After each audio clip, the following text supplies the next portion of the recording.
Gloria a Dios, buenas tardes, amados hermanos del Lirio de los Valles aquí en Toronto. Un saludo para ustedes en el nombre glorioso de Jesús. Estamos muy contentos, como siempre. Esta mañana tuvimos un culto tan hermoso de oración. Los hermanos que pudieron conectarse a las 11, de 11 a 12 estuvimos orando, es una bendición. Saludamos también a cualquier hermano de otra iglesia o hermana que va a ver esta predicación y a cualquier amigo o amiga que tenga la oportunidad de escuchar esta prédica. Bendiciones a todos ustedes. Qué hermoso saber que Dios nos ama, que lo ama a usted, que me ama a mí. Qué Dios tan maravilloso tenemos en Cristo Jesús. Vamos a orar para traer después la predicación. Señor, te agradecemos, Padre Celestial. En el nombre de Jesús te damos gracias por todas tus bendiciones, por tanta bendición que derramas sobre nosotros, por todos tus favores y todas tus misericordias. Señor, en el nombre de Jesús te pido que bendigas a cada hermano, hermana, a cada persona, amigo y amiga que va a ver y escuchar esta predicación. Que tu palabra ministre sus corazones en el nombre de Jesús. El texto que vamos a usar hoy se encuentra en el Evangelio de Marcos capítulo 16, verso 7. Dice así: pero id y decid a sus discípulos y a Pedro que él va delante de vosotros a Galilea. Ahí le veréis como os dijo. Este versículo es parte del relato que da Marcos, el Evangelio de Marcos, acerca de la resurrección del Señor Jesús. A partir del verso 1 del capítulo 16 se relata que tres mujeres, que era María Magdalena, María la madre de Jacobo y Salomé, iban al sepulcro para ungir el cuerpo del Señor Jesucristo. Para ellas, pues, no era posible, o habían olvidado que Cristo había dicho que iba a resucitar. Pero van al sepulcro para ungir. Es el día domingo muy de mañana. Llevan una preocupación en sus corazones y era la pregunta que hacían era: ¿quién nos va a remover la piedra? Era una piedra muy grande. La sorpresa de ellas es que cuando llegan, ven que el sepulcro está abierto. El Señor Jesús ha resucitado como Él lo dijo. Y cuando entran, ven dentro del sepulcro a un varón, un ángel, y que está sentado a la derecha, donde había estado el Señor Jesús sepultado, cubierto de una ropa blanca. Sin duda era un ángel, no hay duda que era un ángel del cielo. Y tuvieron miedo, dice el texto, que se espantaron. Pero el verso 6 dice, del capítulo 6 de Marcos, que el ángel les habló y les dijo: no os asustéis, buscáis a Jesús Nazareno, el que fue crucificado, ha resucitado, no está aquí. Mirad el lugar en donde le pusieron. Él les dice el cumplimiento profético y lo que el mismo Señor había dicho, que iba a resucitar. Pero el verso 7 da una declaración que no me interesa compartir con usted hoy. Dice: pero id, decid a sus discípulos y a Pedro que él va delante de vosotros a Galilea. Ahí le veréis como os dijo. Los otros evangelios dicen nada más: vayan y díganle a mis discípulos o a sus discípulos que él ha resucitado. Pero aquí agrega algo más. No solo dice id y decid a sus discípulos, sino que agrega un nombre específico: y a Pedro. Díganle a Pedro que va delante de vosotros a Galilea. Esa frase, decide a sus discípulos y a Pedro. ¿Por qué esa distinción? ¿Por qué en este momento Pedro tiene que ser mencionado? Porque ellas no solo deben llegar y decir a los discípulos, a todos, el Señor ha resucitado, sino que tienen que ir, además de decir a todos ellos, específicamente a Pedro. Decirle: Pedro, Jesús ha resucitado. El varón, el ángel que estaba y nos dijo que te dijéramos que Él va delante de nosotros a Galilea, que ahí le veremos. ¿Por qué? Porque si había alguien que necesitaba que se le dijera específicamente, de manera especial, y que mencionaran su nombre, era Pedro. Porque de los 12 apóstoles, de los 12 discípulos que Jesús escogió, Pedro fracasó de la forma más horrenda. Entonces, ¿qué significó para Pedro que Jesús haya resucitado y que mencionara su nombre específicamente? De eso quiere hablar, de eso le quiero hablar hoy.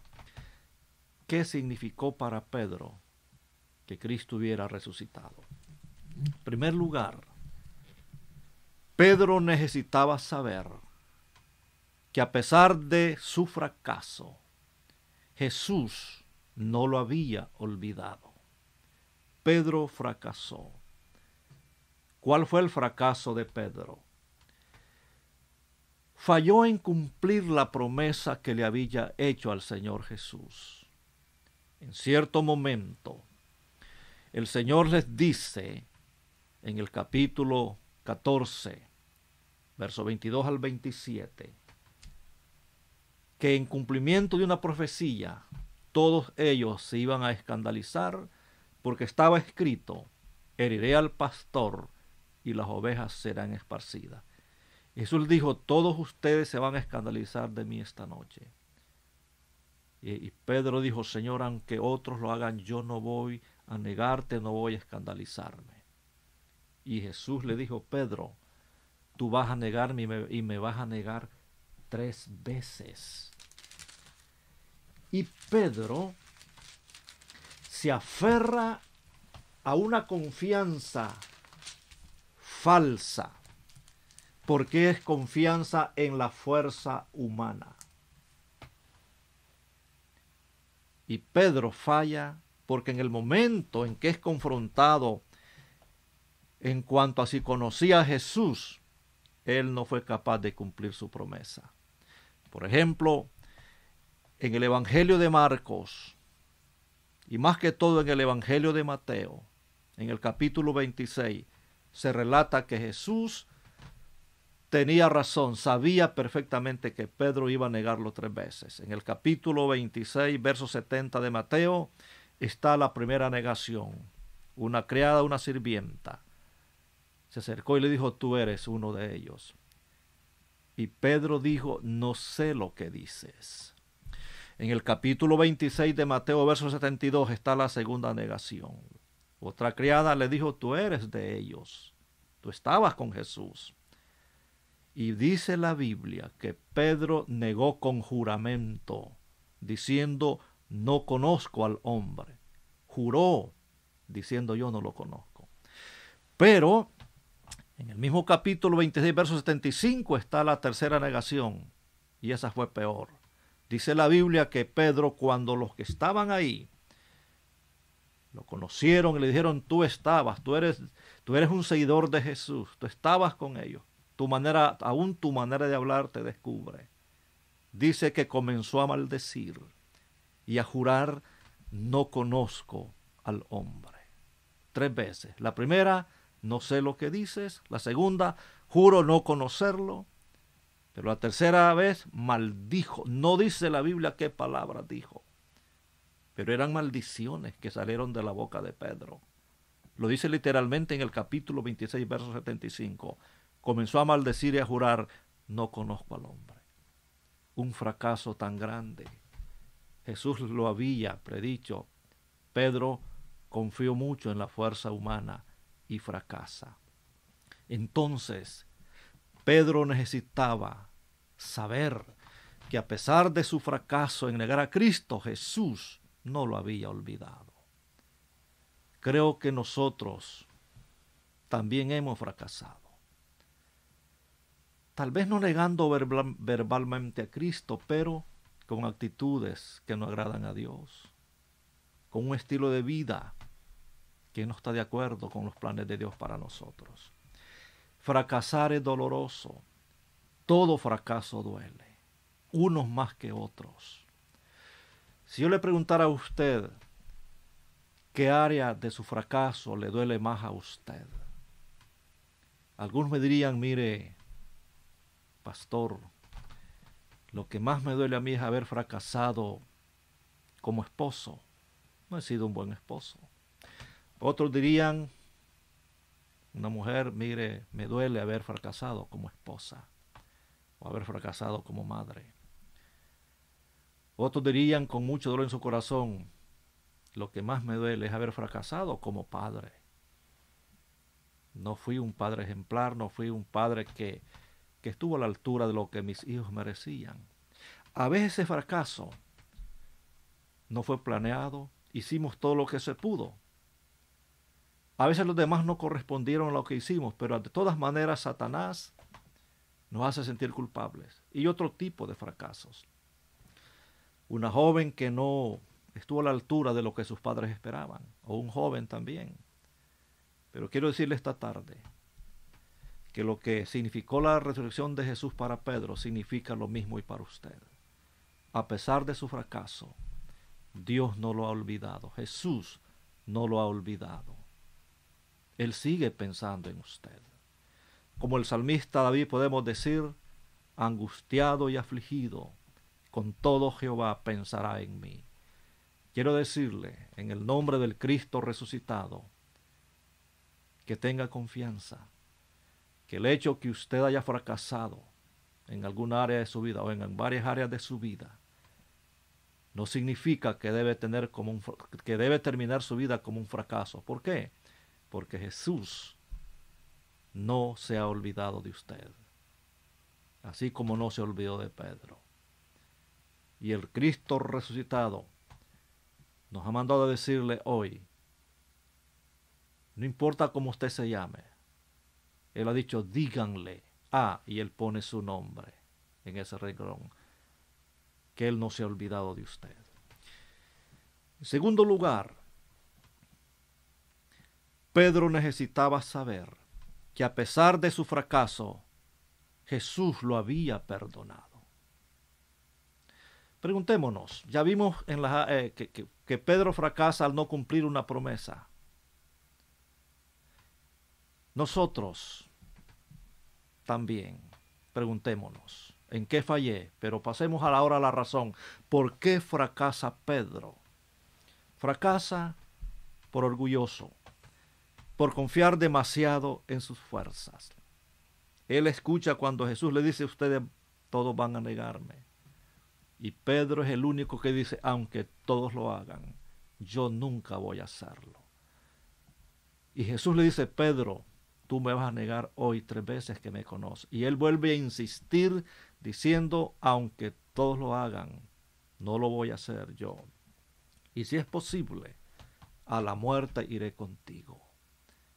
Eso es orgullo. Por lo menos debió quedarse callado, meditar mejor.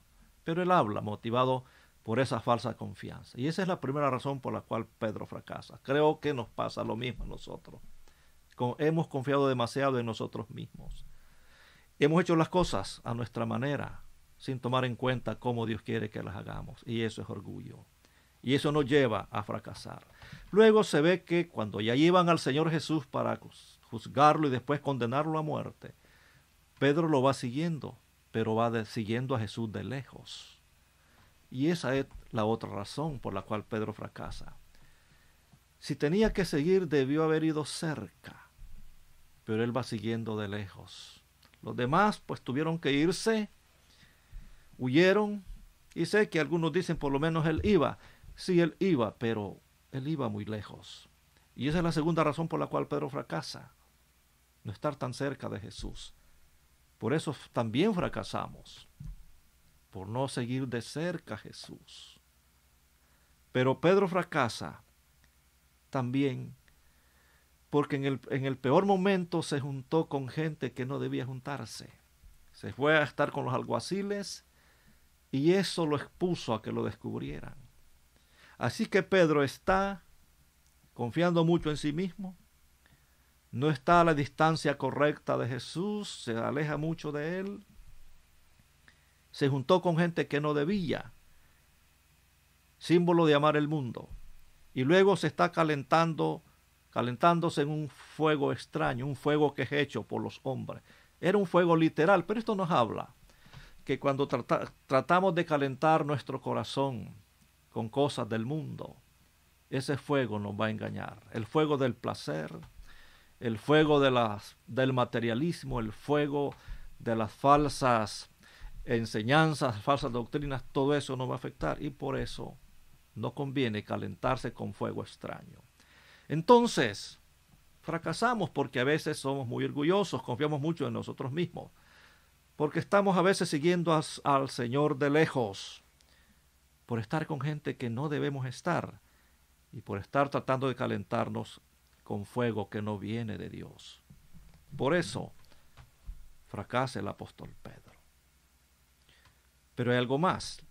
En tercer lugar, tenemos que decir, ¿por qué tiene que mencionarse su nombre? Digan a los discípulos y a Pedro. No solo porque Pedro necesitaba saber que a pesar de su fracaso, Jesús no se había olvidado de él.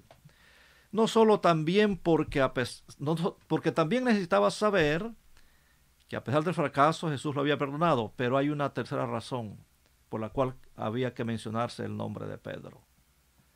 Pedro necesitaba saber que a pesar de su fracaso, tenía un futuro con Jesús. Cuando Jesús llamó a Pedro, le había hecho la promesa que él sería un día tan sólido como una piedra. Cuando Jesús lo encontró, le dijo: tú eres Simón, hijo de Jonás.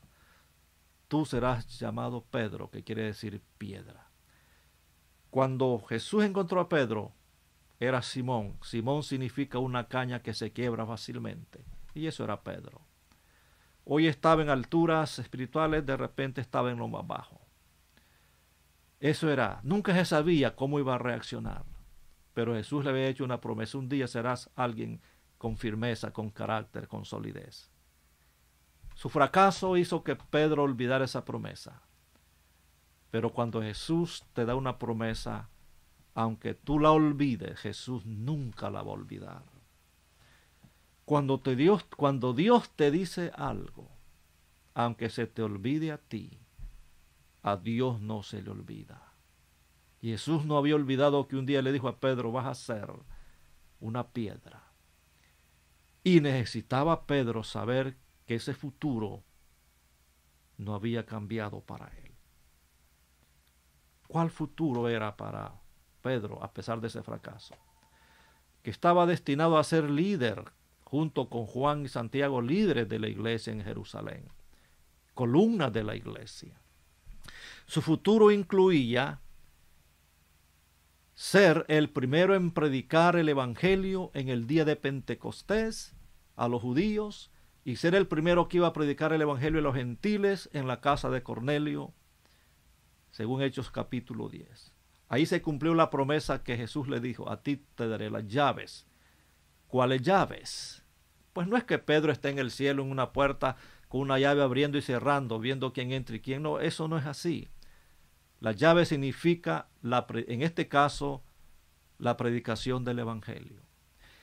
Fue Pedro, con la primera predicación en Hechos capítulo 10, que abrió la puerta de la salvación a través del evangelio al pueblo judío. Y fue Pedro, a través de la predicación en la casa de Cornelio, que abrió las puertas de la salvación a los gentiles. Ahí se cumplió esa palabra, la llave de la predicación. Pero ese futuro también incluía que por haber seguido a Jesús, cuando venga el reino de Cristo, cuando Cristo reine en los 1000 años que vienen, Pedro, juntamente con los otros 11 discípulos, va a estar sentado en un trono, juzgando a las 12 tribus de Israel. La Biblia dice que cuando un joven rico llegó a Jesús para decirle qué debía hacer para tener la vida eterna, y Jesús le dijo, después que guardó los mandamientos, que por cierto no los guardaba, pero Jesús quería darle oportunidad y le dice: vende todo lo que tienes. El joven rico se fue triste. Jesús dijo: qué difícil es que entre al cielo alguien que confía en sus riquezas. Y Pedro le dice a Jesús: Señor, nosotros lo hemos dejado todo por seguirte. ¿Qué pues tendremos? Pues no era demasiado lo que habían dejado, la barca, las redes, pero al fin esa era su fuente de trabajo. Para él era su tesoro, era su todo. Y Jesús le dice: de cierto te digo que no hay quien haya dejado todo por mí que no reciba 100 veces más. Y le dice a Pedro, y ustedes, hablando de los 12 discípulos, ustedes que me han seguido, cuando el Hijo del Hombre se siente en su trono de gloria, ustedes se sentarán en 12 tronos, juzgando a las 12 tribus de Israel. Quiere decir que en el reino que viene, Pedro y los demás discípulos, por haber seguido a Jesús, cada uno de esos 12 discípulos va a estar sentado en un trono, reinando a las 12 tribus de Israel. Ese es el futuro de Pedro a pesar de su fracaso. También la Biblia dice que ya cuando venga la eternidad y la nueva Jerusalén, la ciudad eterna, descienda al cielo nuevo y a la tierra nueva, esa ciudad tiene 12 puertas. Y en cada puerta hay nombres, los nombres de las 12 tribus de Israel. Pero también esa ciudad tiene 12 muros. Y dice que en los muros hay nombres, y esos nombres son los nombres de los 12 apóstoles de Cristo. Quiere decir que en uno de esos muros está el nombre de Pedro. Ese futuro no fue anulado por el fracaso que él tuvo. Por último, la palabra nos dice que el futuro más glorioso, además de tener nombres en la ciudad santa, además de gobernar 12 tribus, el futuro más glorioso de Pedro será estar para siempre en la presencia de su Salvador. Porque al fin lo demás sin Cristo no significa nada. La gloria más grande en el cielo será estar con aquel que nos amó y se entregó a sí mismo por nosotros. El cielo mismo con toda su belleza, sin Cristo ya no es bello, porque la belleza del cielo no solo es la belleza de una ciudad, de ver ángeles, querubines o serafines. La belleza del cielo, sobre todo y por sobre todas las cosas, es que ahí está aquel que nos amó a nosotros, Jesucristo. Esa es la belleza del cielo, Jesús mismo. Y Pedro tiene ese futuro. Así que Pedro necesitaba saber que a pesar de su fracaso, tenía un futuro con Cristo. Esta tarde yo quiero decirle a usted, hermano o hermana, y amigo o amiga, que ha dicho, fracasé. Y ya no hay para mí esperanza, ya no hay futuro, fracasé. Esta tarde le digo en el nombre de Jesús, su fracaso no ha anulado el futuro que Dios tiene para usted. Ahora, para terminar, la última pregunta es, ¿por qué Pedro, a pesar del fracaso, fue restaurado, fue perdonado y logró el futuro que Jesús tenía para él? Por una sola razón. En el capítulo 26 de Mateo, verso 75, dice que cuando él negó la tercera vez a Jesús, cantó el gallo. Y él se acordó de las palabras que Cristo le había dicho. Y cuando él se acordó de que Jesús le había dicho que lo iba a negar, y cuando él se acordó que él había prometido no negarlo, y al darse cuenta que lo negó 3 veces, dice que lloró amargamente. También Marcos capítulo 14, verso 72 dice que pensando en eso, lloraba. ¿Pensando en qué? Que no pudo cumplir su promesa. Y dice que al pensar en eso, lloraba. Y eso se llama arrepentimiento. Pedro se arrepiente de haber fallado. Y al arrepentirse, abre camino a la misericordia de Dios. La Biblia es clara en decir que cuando nos arrepentimos de haber pecado contra Dios, cuando nos duele pecar contra el Señor, porque la cosa más dolorosa en el corazón de un cristiano es darse cuenta que le ha fallado a Dios. Eso es lo que más duele. Pero cuando eso pasa, se cumple la promesa que Jesús mencionó en el Sermón del Monte en una de las bienaventuranzas. Bienaventurados los que lloran, porque ellos recibirán consolación. Pedro llora de dolor arrepentido por haber fallado.